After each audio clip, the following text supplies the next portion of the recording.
महान साधु बनने का रहस्य। बहुत समय पहले की बात है। विनोद नाम का एक युवक था। विनोद के माता पिता की किसी सड़क दुर्घटना में मृत्यु हो गई थी। उसका इस धरती पर कोई नहीं था। वह बिल्कुल अकेला हो गया था। विनोद बहुत दुखी रहने लगा। किसी भी कार्य में मन नहीं लगता था। एक दिन विनोद अपने पास के एक गांव में अपने किसी दोस्त के घर जा रहा था। उस रास्ते में एक आश्रम पड़ता था। विनोद जब उस आश्रम के नज़दीक पहुंचा तो आश्रम से भजन कीर्तन की आवाज़ आ रही थी। विनोद भजन में इतना मगन हो गया, उसे पता ही नहीं चला कब वह आश्रम के भीतर आ गया।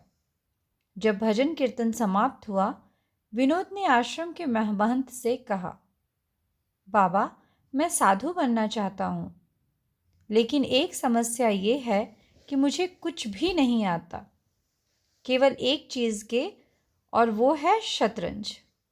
लेकिन शतरंज से मुक्ति तो नहीं मिलती। शतरंज के अलावा मुझे किसी और का ज्ञान नहीं। महंत अंतर्यामी थे। विनोद को देखते ही महंत के सामने विनोद के दुखी जीवन का पता चल गया था। विनोद का आश्रम के प्रति और ईश्वर के प्रति विश्वास और समर्पण देखने के लिए महंत के मन में एक विचार आया। महंत ने विनोद से कहा, हाँ, शतरंज से मुक्ति तो नहीं मिलती है। और कहा, क्या पता इस आश्रम को तुम्हारे इस खेल से कोई लाभ पहुंचे। महंत ने शतरंज की एक बिसात बिछाई और विनोद को शतरंज की एक बाजी खेलने को कहा। खेल शुरू होने वाला था।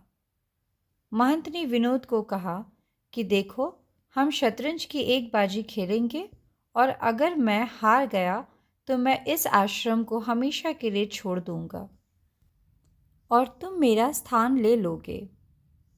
विनोद ने देखा महंत वास्तव में गंभीर था, तो विनोद के लिए अब ये बाजी जिंदगी और मौत का सवाल बन गई थी।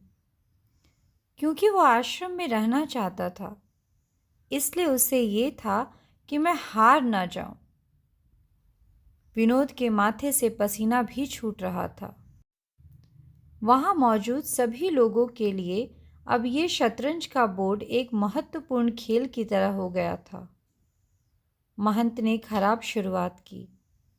विनोद ने कई कठोर चालें चली, लेकिन उसने क्षण भर के लिए महंत के चेहरे को देखा, फिर जानबूझकर खराब खेलने लगा। अचानक ही महंत ने बिसात ठोकर मारकर जमीन पर गिरा दी।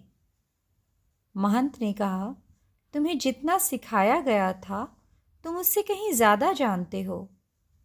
तुम्हें अपना पूरा ध्यान जीतने पर लगाना था और अपने सपनों के लिए लड़ना था।